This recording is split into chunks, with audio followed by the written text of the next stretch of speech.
নমস্কাৰ বন্ধুগণ, আজি তুলা ৰাশি 2025 যদি আমি চাওঁ, শনিৰ প্ৰভাৱৰ বাবে আপুনি কৰ্মসংস্থাপনৰ পৰা সুযোগ পাব। কীৰ্তি তত্ত্বৰ পথ মুকলি হ'ব। বাৰ্ষিক ৰাশিফল আপুনি গোটেই ভিডিঅ'টো শেষলৈ চাব। তুলা ৰাশিৰ লোকৰ বাবে 2025 চনটো প্ৰগতি আৰু পৰিৱৰ্তনৰ বছৰ হ'ব বুলি প্ৰতিশ্ৰুতি দিছে। প্ৰিয় বন্ধুগণ, শনিৰ প্ৰভাৱে প্ৰতিযোগিতাত কৰ্মসংস্থাপনৰ সুযোগ আৰু সফলতা কঢ়িয়াই আনিব। আনহাতে বৃহস্পতি গ্ৰহই আপোনাক সামাজিক মৰ্যাদা বৃদ্ধি কৰাত সহায় কৰিব আৰু আপোনাৰ যোগাযোগ সম্প্ৰসাৰণ কৰিব। এই বছৰ আপুনি কিছু পলম আৰু প্ৰত্যাহ্বানৰ সন্মুখীন হ'ব পাৰে। প্ৰিয় বন্ধুগণ, কিন্তু এইবোৰ দীৰ্ঘম্যাদী কৃতিত্বৰ পথো মুকলি কৰিব। তাৰকাসকলে আপোনাক ব্যক্তিগত আৰু পেছাদাৰী বৃদ্ধিৰ দিশত পথ প্ৰদৰ্শন কৰাৰ বাবে মনোনিৱেশ আৰু ধৈৰ্যশীল হৈ থাকক।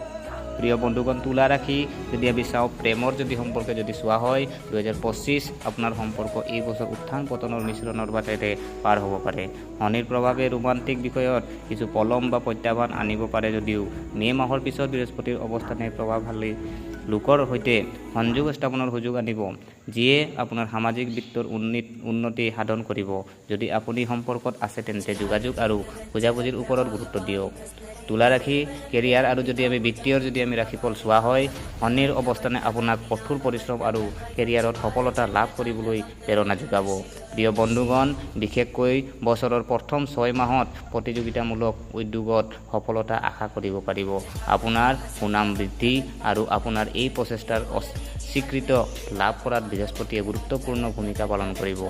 আৰ্থিকভাৱে আপুনি সৰু সৰু প্ৰত্যাহ্বানৰ সন্মুখীন হ'ব পাৰে, কিন্তু যদি আমি চাওঁ, কৌশলগত সিদ্ধান্তৰ সুবিধাৰ তুলনাত এইবোৰ সৰু হ'ব। আৰু আপুনি যদি চাম, ইম্পচিবল বিনিয়োগ এৰাই চলি দীৰ্ঘম্যাদী আৰ্থিক স্থিৰতাৰ ওপৰত গুৰুত্ব দিয়ক।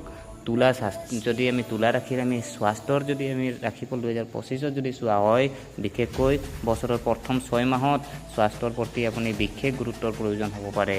শনি গ্ৰহৰ গোচৰ অত্যাধিক কামৰ বাবে সামান্য স্বাস্থ্যজনিত সমস্যা বা ক্লান্তি আনিব পাৰে, কিন্তু বৃহস্পতি গ্ৰহ অনুকূল অৱস্থাত অহাৰ লগে লগে আপোনাৰ শক্তি আৰু সামগ্ৰিক স্বাস্থ্যৰ উন্নতি হোৱা দেখা যাব। স্বাস্থ্য সম্পৰ্কীয় যিকোনো সমস্যাৰ পৰা আঁতৰি থাকিবলৈ সুষম জীৱনশৈলী বজাই ৰাখিবলৈ জিৰণি লোৱাৰ অগ্ৰাধিকাৰ দিয়ক আৰু স্বাস্থ্যসন্মত খাদ্য গ্ৰহণ কৰক। প্ৰিয় বন্ধুগণ, তুলা ৰাশিৰ বাবে যদি আমি আপোনাৰ আটাইতকৈ অনুকূল মাহ যদি আমি চোৱা হয়, জুন, জুলাই আৰু আগষ্ট। এই মাহৰ ব্যক্তিগত আৰু পেছাদাৰী দুয়োটা জীৱনতে ইতিবাচক আনিব, যিয়ে আপোনাৰ উল্লেখযোগ্য অগ্ৰগতি লাভ কৰাত সহায় কৰিব।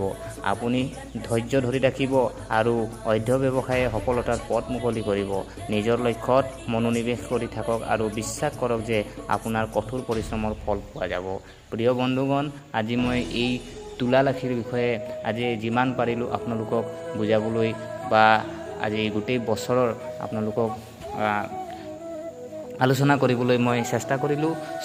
প্ৰিয় বন্ধুগণ, যদি আপোনালোকে মোৰ চেনেলটো এতিয়ালৈকে ছাবস্ক্ৰাইব কৰা নাই, কাইণ্ডলি ছাবস্ক্ৰাইব কৰি আৰু লাইক কৰিব বুলি মই আশা থাকিলে, আৰু এনেকৈ সকলো ৰাশি মই গোটেই বছৰৰ ৰাশিফল আপোনালোকৰ লগত লৈ আহিম বুলি মই প্ৰতিশ্ৰুতি দিছোঁ।